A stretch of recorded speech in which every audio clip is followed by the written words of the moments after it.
Je vous donne une technique pour être exonéré d'impôts sur les plus-values immobilières quand on vend un bien sans l'avoir détenu pendant 30 ans. Bienvenue dans cette petite série dans laquelle on parle des situations dans lesquelles on peut être exonéré d'impôts sur la plus-value immobilière.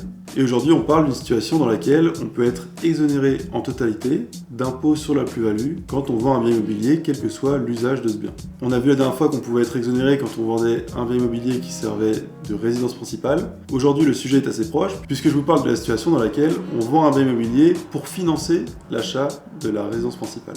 Le Code général des impôts prévoit une exonération pour la vente d'un bien immobilier, quel que soit l'usage de ce bien, qu'il soit mis en location, qu'il serve de résidence secondaire, lorsque le prix de cession de ce bien sert à l'acquisition de la résidence principale. Pour bénéficier de cette exonération, il y a deux conditions principales à respecter.